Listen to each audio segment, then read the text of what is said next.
On April 23rd, 2022, the people of Southall, West London, will commemorate the 43rd anniversary of the Southall riots. It was an incident that left a New Zealand immigrant to Britain, Blair Peach, dead, and Grenadian immigrant Clarence in a coma for 5 months. Apart from that, scores of others were beaten and arrested by the Special Police Group of the Greater London Metropolitan Police Service. Clarence, before we talk about that incident that has you intrinsically tied to the people of Southall, London, let's talk a little bit about how you got to London, England in the first place. So tell us. Eugene, my parents went to England in the very early 60s.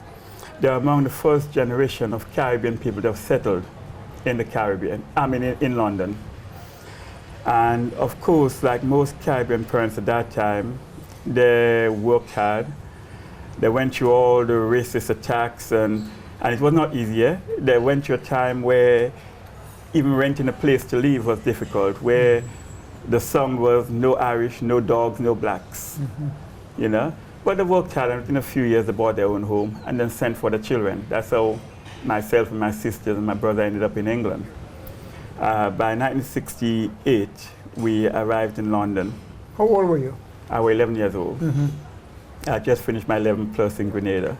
So I started secondary school in England. You know, and of course, we were the first generation of Caribbean children to have attended school en masse in the UK. And it was not easy, because we had to cope with all the racism as well, all the name calling. And above all, we had teachers who imagined that they'll be teaching literate black children from the colonies, not knowing that we were far ahead educationally than the children we met in the schools in England. So rather than assist you to exalt, they try to suppress you when they realize that you're actually brighter than the indigenous children that you met, you know? Because of course we had a far higher standard of education here in the Caribbean. But their concept was that we would be illiterate children from the colonies. Right. So we had to cope with all that, you know? It must have been a lot. It was a lot. And then of course, once you leave school, then you're confronted with the racism on the street, which was not easy. You had to struggle to defend your rights. And of course, as Caribbean children, we were not going to take rubbish. So it was a battle on the streets. And of course, there's something you have to say about the Jamaicans. The Jamaicans were very militant. They would not take any nonsense. And so they were like the leading force. Right, right, you know? right, right. You know? So after secondary school, where did you go from there? Yeah, after finishing school, well, what happened, I wanted to be a journalist. But of course, the school system at the time, they had a place for black people. You came to work. They want you to be train drivers and bus drivers and hospital workers. So when you say you want to be a journalist, that was not in their concept. So they encouraged most black parents to take their children out of school so they would learn an apprenticeship. And what was the apprenticeship? Mechanic, building work, you know what I mean? So after leaving school, most of my studies I did through college, independent of the school system. You know, I studied media and things in college, and you know, and I was fortunate insofar as I had one very close white friend, Chris Bolton, who we grew up in school together. And after leaving college, I got a job with a company called EMI, but not EMI Records, because EMI is responsible for, so I worked for EMI Medical. Okay. And at the time, EMI Medical had just started developing the CT brain and body scanner.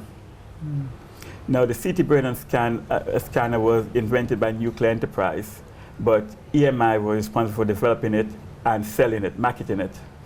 And my first job with EMI was assembling the boards for the machine. But then my friend Chris got a job as exhibition organizer. And of course, he remembered me. So he brought me in with him.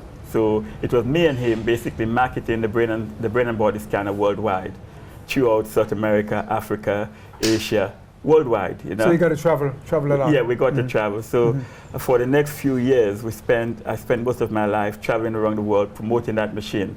Because you know the brain and body scanner, the CT scanner, which is instrumental in all medical care now, which shows the organs and, you know, it was just discovered then.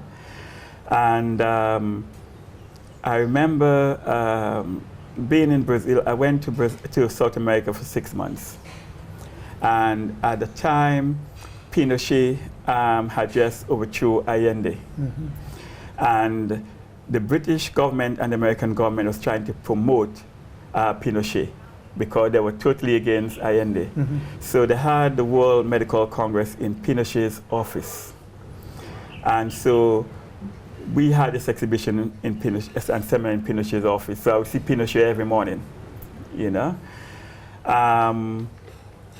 While we were there, of course, they were also promoting a lot of American music in Chile because they're trying to promote Pinochet, you know. And that's when I got really interested in music because I met a lot of people like Michael Jackson, people in the hotel. And when I then went to Brazil, what happened was I met a musician playing in Brazil. He was from the Caribbean, from Trinidad. His name was Dave Gordon. And he was a brilliant singer, but he wanted a world deal. And so, seeing that we're working for EMI, he asked me if I can try and get him a deal with EMI. So when I went back to England, I was trying to get him a deal.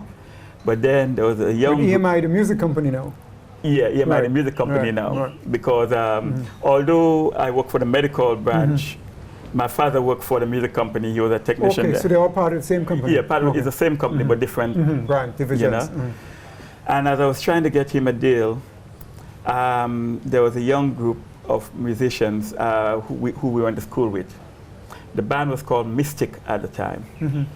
Now, Mystic, they were really the backing band for Nicky Thomas. I don't know if you remember Nicky Thomas from Jamaica. Nicky Thomas was a very famous Jamaican artist at the time. And whenever he came to England, Mystic would be his backing band. Yeah. So I remember going to Mystic and asking and reasoning with them.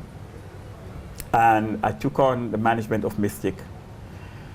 And when I took on the management of Mystic and the band started playing, Nicky came and he took all his equipment back. So we had to start from scratch. We had to start from scratch. But that was good because the concept then was that we'll develop a we'll move towards self-development.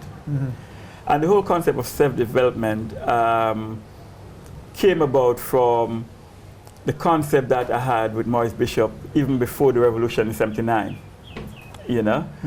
And we developed the People Unite Musicians Cooperative. People Unite. People Unite. Musicians Cooperative. Okay. Which were musicians working for the benefit of each other. And trying to be in London and trying to be independent from the established music system. And Misty evolved into... Misty evolved into Misty in Roots. Misty in Roots. This is where I know them. Which is where, I knew them. Well, the reason why they evolved into Misty in Roots, as the band began to get famous, we realized that there was an Irish band called Mystic. And then we received a letter from a lawyer saying that we're using their name. So you had to change. So we had to change. And in changing, we didn't want to lose the Misty of it because that was how the band was known. So we then said Misty in Roots, meaning Misty in our culture. Got you. That's right. Where were the members of that band from? We were all Caribbean. We were all young Caribbean youths who arrived in England at the same time. We went to school together. Some were from St. Vincent, some were from Jamaica, some were from Grenada. Because you see, in England, we learned to be a Caribbean community in England. Of course. Before we went to England, we were Grenadians, we were Dominicans, we were Jamaicans. But once we were in England and had to struggle together, we learned to be Caribbean people. Of course. So now we have a Caribbean community. And the band was mainly a reggae band, playing conscious music. Yeah, the band was a reggae band.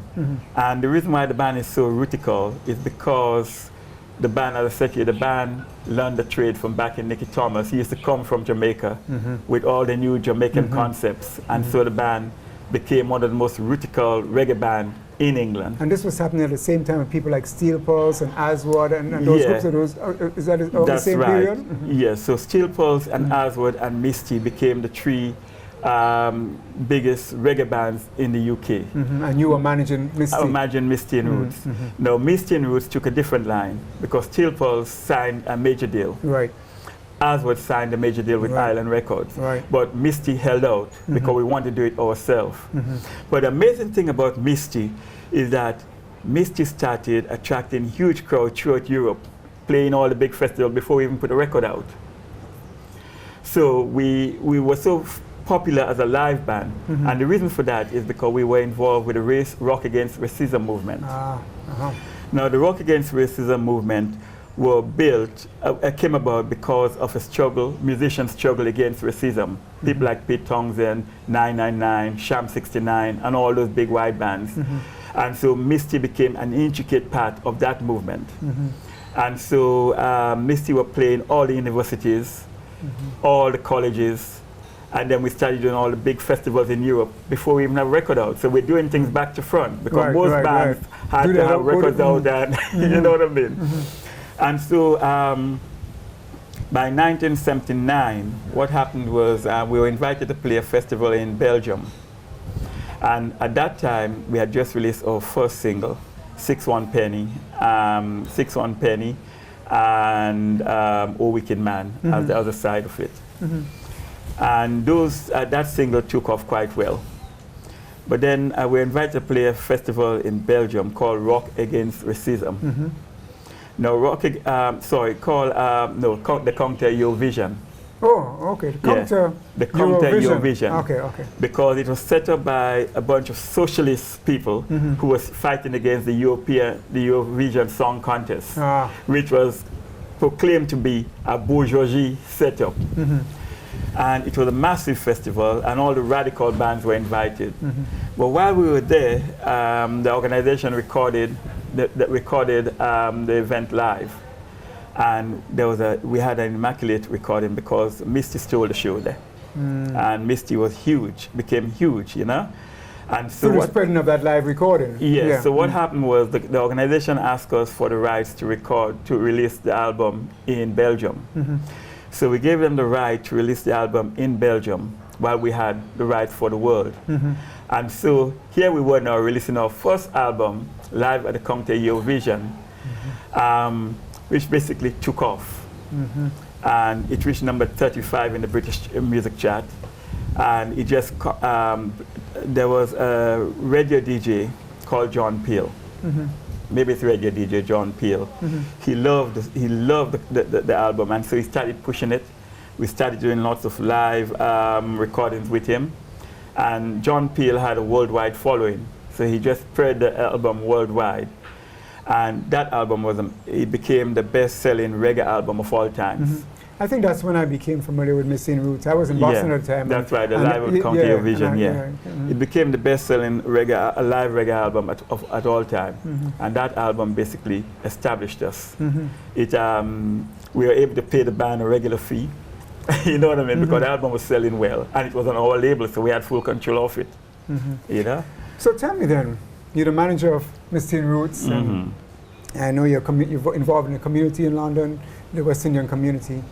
But tell me now, leading up to that fatal event, that very terrible event on the 23rd of April, 1979.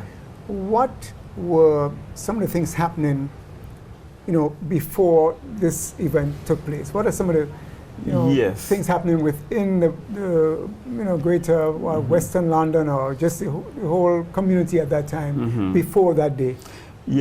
Well, most of us conscious thinking Caribbean youths at the time were very intricately involved in the struggle for justice. We're involved in the fight against racism. We fight against the British National Front, who were a fascist movement, who proclaimed they wanted all black people to return to their home. And so there'll be clashes on the street with the rockers and the skinheads and the, you know? And we were always intricately involved in that struggle. And so being so intricately involved in that struggle and being recognized as one of the strongest roots reggae band in the UK, having a multiracial following. You know, because a lot of reggae bands coming from Jamaica never attained a multiracial following. They had a very strong Caribbean following, but Misty Roots had a very large appeal to the conscious, wide-thinking young people as well. So we had a huge multiracial following. We were able to really use our music power to bring people together. And so in coming up to 1979 would be a very memorable time in the history of the struggle for justice in the UK.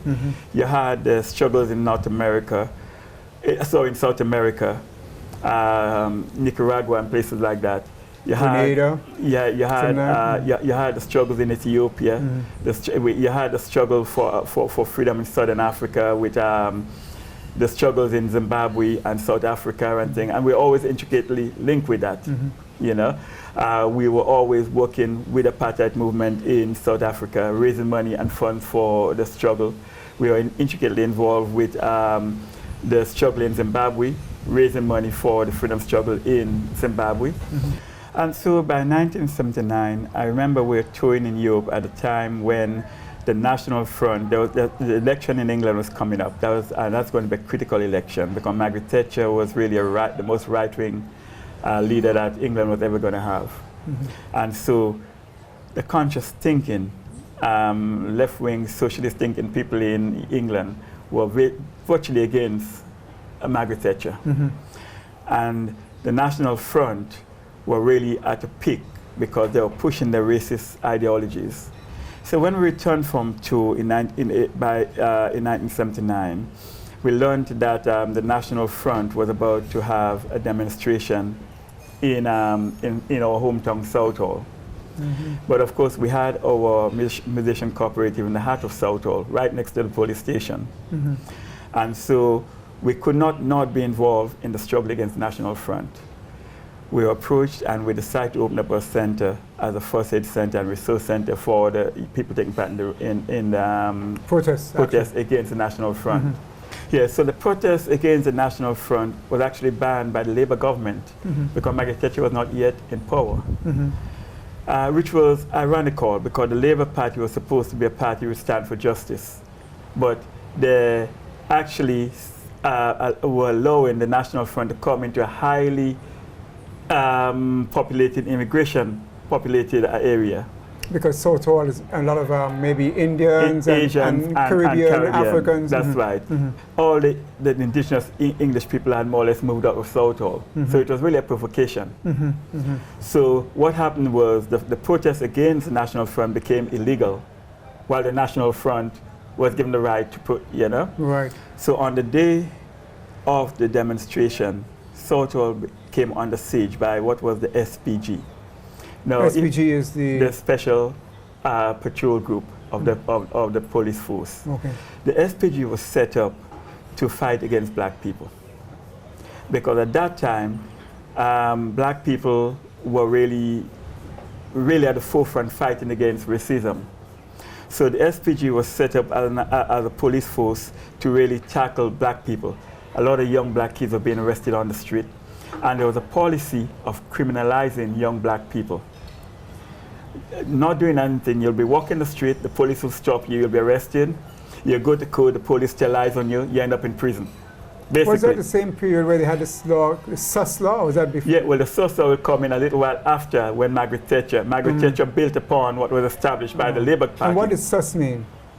SUS means, the SUS law was really a suspicion law. So if you happen to be looking in a shop window, they say, we suspect you of wanting to break the shop. You know? If you happen to be in a bit of window shopping as a black youth, they'll say, the police will say, I suspect you of, by looking at the shop, I suspect you of wanting to break the window. I got you. You know what I mean? So they call it the SUS law. Got you. So come back to what you were saying, right. Yeah, so what happened basically is that on the day of the demonstration, Southall came under siege. There were thousands and thousands of police on horseback. It was a military confrontation because the police decided that the counter demonstration will not take place. But of course, we grew up in Southall. We knew Southall, so we knew how to get around Southall, you know? And we were determined we were going to stop the National Front. And the people opposing the National Front's policies, etc., how big was that demonstration? That was a huge demonstration, because that is a whole community. And people maybe from outside of the community as well. And people outside the community, all the anti-racist community. People come from all around England. That's how Blair Peach, who was in New Zealand, came to be there. And of course, you know, he got killed. You know, so on the day of that demonstration, the police decided, and of course, they launched an attack on the demonstrators. But their focus on clear people coming from work, people like my mother who did night work in the hospital, and they couldn't get home because they wouldn't let anyone into the town. Wow. So after working night and coming home, you weren't allowed to get to your home, you know. And the police blocked off all the main entrance to Southall, and but we were determined that we were going to stop the National Front demonstration. So of course, what happened was the police launched an attack on the demonstration bit by bit, because what they managed to do, they managed to segregate the demonstration so that at no time we could unite, we could come as one force. Who was coming from the north was in the north, who was coming from the south was in the south, and it was well tactical, you know. But by the evening time, after trying to clear the street, most people was assembled around where our center was. And for some reason, they were able to get to that area because it was near to the police station, so they thought they had the power to, you know what I mean? And of course, by evening time, that was the last place that the demonstration, or all those who they had driven out of the area from other areas assembled there. And the SPG launched an attack on the demonstration near to our center. And it was a massive attack. They came on horseback, they were beating people, people ran into our center for cover. That gave the police the excuse to come into our center. So they came into our center, they attacked everyone in the center, and they destroyed all the equipment, all the studio equipment, they destroyed everything.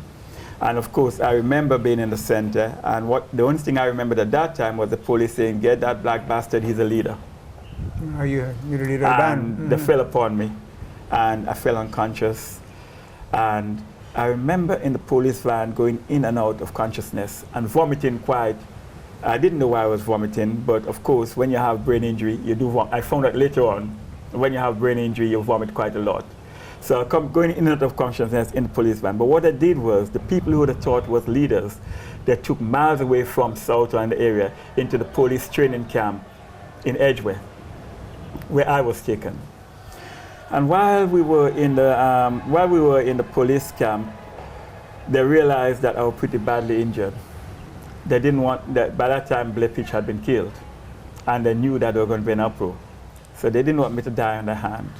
So they went around the police station asking for anyone who knew me. And I remember there was a young lady, Sister Natalie, who was part of the Musicians Cooperative, because everyone from People Unite was taken to the police training camp. And she said, "Yes, we know him." So what I did was, they put me on the step of the police station, and they released her. So when they released her, she found me lying on the step of the police station. And she called a taxi, took me home, and then they rushed me to hospital from home. But what they did that strategically, because they didn't want me to die in their hands, and they didn't want the responsibility so they just released her so she could take me home. But before releasing me home, they still put charge sheets in my pocket, charging me with assault on the police, charged me with all kinds of charges. Which of course I knew nothing about. I was unconscious, you know what I mean? I spent months in the hospital, many months in a coma. And then I How many months in a coma? I spent 3 months in a coma, but I spent 5 months in the hospital altogether. 3 months in a coma is a long time. Yes, I had blood clot on my brain, I had a fractured skull, I had, you know? And then when I came through, which I thought was the next day, because when you're in a coma, you know, which I thought the next day, I realized that the election had gone. Margaret Thatcher had won the election, and you know. So when I came through that, of course, we had no center because the police had destroyed everything. And they made sure we could not re-inhabit the building. The government, the local council seized the building, so they would destroy it, you know. And then we had to try and rebuild. But then, of course, we had a lot of support from people like the WHO, Pete Townsend, who I told you about, the Who. The Who, the music group. The music group. People like Sham 69, 999, UB40, and all the big groups, Asworth. You know, we had a lot of support who held a big benefit for us in Southall. We generate money so we can start rebuilding. And then Pete Townsend gave us his studio for months, free of charge. Pete Townsend, L Street Studio was his personal studio, but it's also a film studio. That's where most of the big films that's made in the UK are produced, you know. So we had a lot of support from the musical people in England at that time, you know. And of course, in 1979, then came the Grenada Revolution. And the Grenada Revolution was a turning point in the movement on the streets in England. Because until this time, the Jamaicans dominated. And the Jamaicans felt they were big, and everyone else followed. But after the Grenada Revolution, things changed. Because everyone was so proud of what was happening in Grenada. The Jamaicans fell in line, and everything was Grenada. Right. You know? Everything was Grenada, you know. When you talk to Caribbean people now, they talk about Grenada rather than Jamaica because they were proud of the movements in Grenada. You know what I mean? And Grenadians now was sailing high. Right. You know? Holding our heads proud. Yeah, we were holding our heads proud because the movements happening in Grenada and everyone would just focus on Grenada. You know? And we then, what happened then after that, coming up to the early 80s, the Zimbabwe, Comrade Mugabe and Nkomo, the freedom struggle in Zimbabwe came to a head. And the negotiations happened in Lancaster House for for majority rule in Zimbabwe. Now, I had a friend in, we had friends in the Zimbabwe embassy. And as Zimbabwe came up to independence, I was asked if I'll coordinate the Zimbabwe independence celebration in London. Bob Marley was going to be in Zimbabwe for Independence Day. Right. But I was invited to coordinate the celebrations in England. So I coordinated the Zimbabwe independence celebration in London at the Commonwealth Institute. And it was a huge event in London. Played? The group played? Yeah, Misty played, and all the conscious black groups we could get played in the, you know, groups for like Thomas McFumo from Zimbabwe, Yes, of course. and you know what I mean, played at that event. It was a huge event. The first year independence celebration in Zimbabwe, we were invited by the Zimbabwe government to come to Zimbabwe.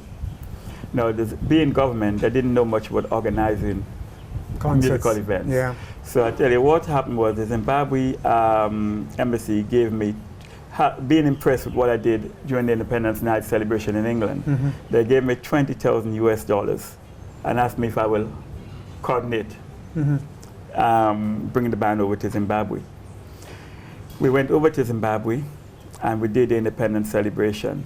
And after that, we set out to do a tour. And it was amazing.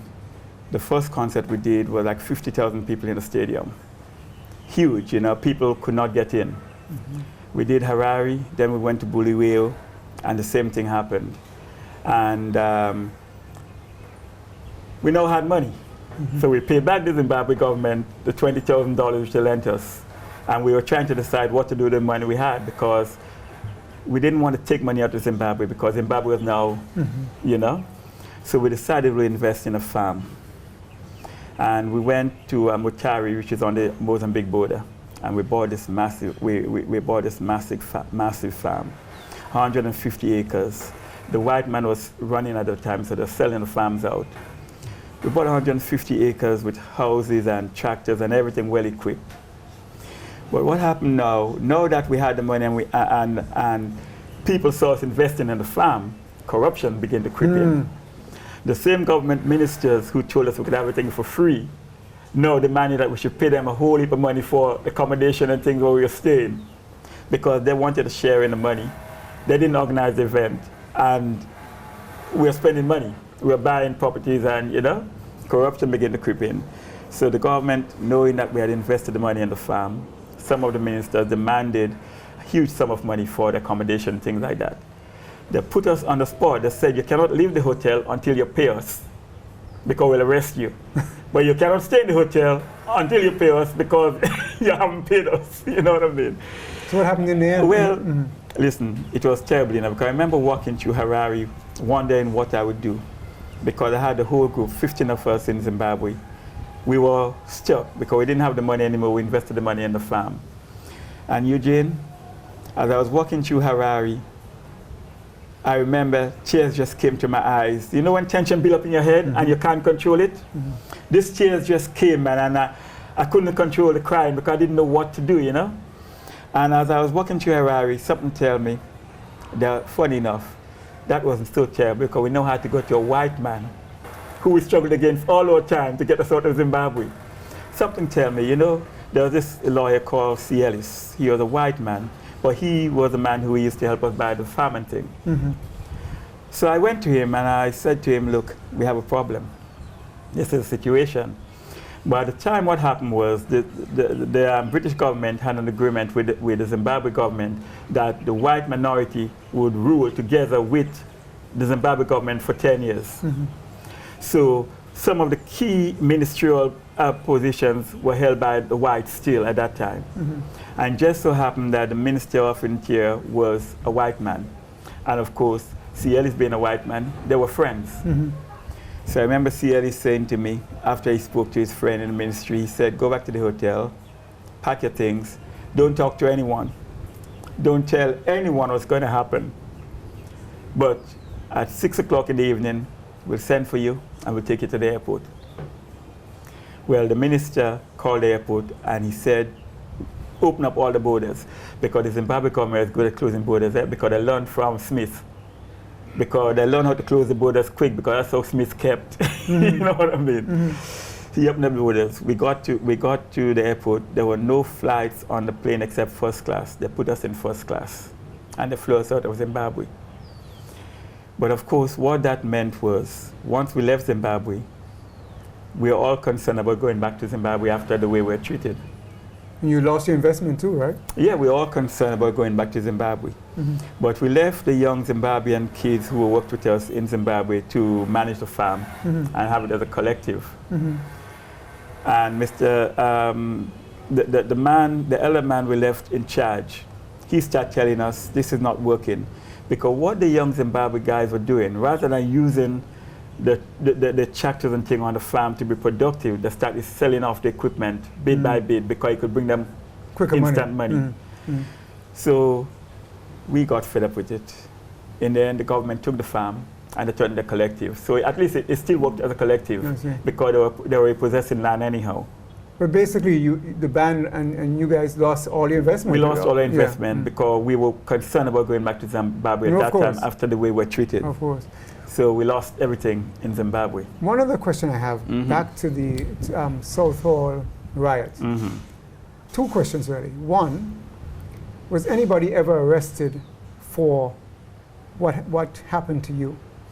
And two, as well as the New Zealand guy who was killed, Blair Peach. Blair Peach. And the second question is, did any police reform come out of that kind of police brutality? Well, what happened going back to Southall and the riots, Blair Peach was killed. I was injured. But hundreds of young people was arrested and charged falsely with false charges. We had 3 musicians who were arrested. Vernon, who was a keyboard player, he was one of the most humble individuals you can find. He would not hurt a fly. If you slap Vernon, he'll turn the other cheek. He was arrested and he was given 6 months in prison for assault, which he never did. That broke him. After he came from prison, he was not able to play again. That just destroyed him. Because he was so humble, the time in prison just really, you know what I mean? Hundreds of people got sent to prison. Young people who all they did was protest against the National Front. No police officers were held accountable. For those who killed Blair Peach, the media knew who killed Blair Peach. But for years, the Blair Peach movement struggled to bring justice. That didn't happen. For myself, no one was held accountable for what happened to me. I was lucky I was not sent to prison, because after I got better, I was charged with assault and all kind of things. There was something like 12 charges against me. But the mistake the police made, they told so much lies, they forget there was media there. And they forgot there was cameras, and you know. So they said I was dressed in military uniform, shouting, "Kill the police," and urging the crowd to attack the police and things like that. Of course, the media, BBC and people who were there, they saw me in ordinary clothes asking on a megaphone for the crowd to be peaceful. You understand? So when it came to my case, all my lawyers had to do was to call on the media footage to prove them wrong. So that case was just thrown out. You know? Unfortunately, a lot of other young people were not so fortunate. They were sent to prison, including 3 members of the band who got 3 months to 6 months and things like that, you know?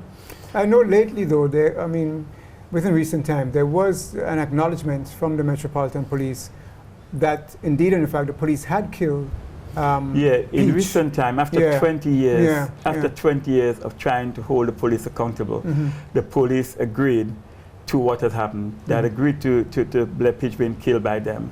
They had agreed to the destruction of a center by the police. But that was 20 years on. And although they agreed to it, they never really agreed to giving any compensation to anyone for what happened. So no one was held accountable, in other words. They accepted responsibility, but no individual was held accountable, you know? What happened, though, there was lots of reform that came out of that. The police was reformed, the SPG was disbanded. But before the SPG was disbanded, because what you have to understand, during that period, 79, there were going to be the most terrible attacks on the working class in England by the Margaret Thatcher government. The trade union came under attack. The unions came under attack. So the SPG was used against the miners in the most terrible way. You remember the big demonstrations, and the SPG was used to destroy the miners' union. They attacked the miners for every strike because they was about to close down the mines, and the unions, as unions came out, they all came under attack. So we in Southall would experiment as to how they could use the police in crowd control. You know, the dockers came under attack by the police, and Margaret Thatcher used the SPG to dismantle the unions and to destroy the unions in the UK, to a point where after Margaret Thatcher, the union became nothing more than a talking club. They had no more power. So she could institute all the laws that are now being upheld in England, where the unions have no real power, because the union cannot really assemble. The union cannot call strikes the way they used to, because there's criminal laws against them holding strikes in certain ways, you know what I mean? And so although there were a lot of changes racially, Margaret Thatcher also used the situation to destroy the trade union movement in the UK. Clarence, you have a book. It's called Still in Change. Still in Change. Still in Chains. And I know it's not about Southall. Yeah. My question is, would you at some point write a book on your experiences with Southall? Yes, well, funny, I've started writing a book on my experience in Southall, growing up in England, and the experience of Southall. But what happened was I diverted from that book to this book, Still in Chains, because the Caribbean history is one that is not told correctly. As Caribbean people, we do not document our own history. We depend on other people writing about us, and then we take what is written about us as facts. So my experience working here in Grenada, because as you know, in the late 90s, I came to Grenada and I worked for Grenada Cablevision. I worked for GBN. I also worked a little bit with MTV first, you know what I mean? So working for all 3 media houses here, I had gathered a lot of information about what was taking place, what had taken place. And I believe that the story of the true story of how the Caribbean evolved had to be told. But I also believe that the revolution in Grenada being the only island that had a full-scale only English-speaking island to have Mm-hmm. had a full-scale revolution had to be documented within the contents of what was happening in the world at the time. Mm-hmm. Because the story of what was happening in the world with the Soviet Union and the United States and the struggle between the two philosophies, capitalism and communism, were never told. And the revolution story was never put within that context of the struggle for supremacy between Russia and the United States. You know? So I want to put the Grenada Revolution within that context. Because it's not just Grenada, there was the Nicaragua struggle, Of course. there was the struggle in, it was all the superpower playing out their political strategy within the developing world. And how has the book been received so far? Well, the book has been well received because the story was not told. When you read the book, you'll see I started right from the start. I started with the coming of the European to the Caribbean, the history of Christopher Columbus and how he appeared, not how he discovered the island, but he found himself in an island which already had people. Like Burning Spears said, Christopher Columbus was a damn blasted liar. Of course. Telling us he discovered the Caribbean when he didn't discover anything. The Indians and people here before him, you know. So I want to put that into context, and then I want to put in the context the fact that the Europeans went to Africa and took slaves from Africa because they did not find gold and silver and material wealth in the Caribbean. What they found was fertile land, and that is important because the Europeans got very rich from the fertile land that they found in the Caribbean. But after emancipation and independence, we as Caribbean people neglected the land and forget that is what made the Europeans rich. And if we had utilized the land to our best advantage, we could have benefit from it as much as the Europeans had benefit from it. But some people tend to run away from the land because the legacy of slavery, Yeah, the legacy of slavery. right? Rather than acknowledging and knowing that the land is not just digging and planting, but the whole businesses that were established around the land. Because what did the Europeans do with the produce from the land? They went back to England, and Cross and Blackwell and people had factories and things, utilizing what it took from the Caribbean into producing it into, you know what I mean? Value-added goods. So they're value added. So some people can be farmers, some people can be sellers, some people can be marketers, some people can be producers. So it's a matter of building on the benefits of the land into a whole business strategy. And the governments have run from that. The only government that had focused on that had been the revolutionary movement. You know? And all the things that was put in place by the revolutionary government have been dismantled by the Americans. So I need to put all those things in the context because young people in Grenada do not understand that history. So I wanted to put that into context so that young people could understand what has transpired. Because you talk to many young people now about the revolution and they don't remember the revolution. It is long gone. You talk to young people about the Soviet revolution and they'll tell you about communism and Stalin and Trotsky, but they've forgotten what has played out in Grenada because governments has preferred to sweep it under the carpet. Well, listen, we've quickly run out of time. So on that note, we would have to end, but I want to thank you for your contribution to, you know, the struggle in England. And it's people like you, when I travel to England, go to visit England, people try to live in England, makes things a lot easier for me today. You know, because people like you have suffered and laid the way. Of course. So thank you for that. Thank you for your struggle. And also, good luck with the book. And we look forward to hearing about your new book on Southall riots. Of course. And of course, I have not yet done an official launch in Grenada on the book. Oh, you haven't? So it's only the few that I've sort of by coming down here to bury my mother. Where can people, you're here to bury your mom. My condolences. The book can be got online from all the online outlets, but mainly Amazon. And you don't have to buy the hard copy. You can buy it electronically, which is quite reasonable. It's only $5.80 US for the electrical version of the book. So young people can quite easily purchase it electronically because a lot of young people like to read on their phones and on their laptops. So yes, the book can be got from Amazon and all the online outlets. And I have a web page which is www.southall, steelinchains.uk/. And if you go onto that website, www.steelinchains.uk/, you can order the book direct from there. Okay. You can also keep in touch with me through the inquiry section on that page. And we can have, if anyone wants to have a dialogue with me, they can use the inquiry page to do that. Excellent. Yeah? Hey, Clarence, thanks a lot, man. Thank you very much, Eugene. Thanks for your Good to see service you to again, Grenada man. as well, man. Good to Yes, see you. thank you. All right.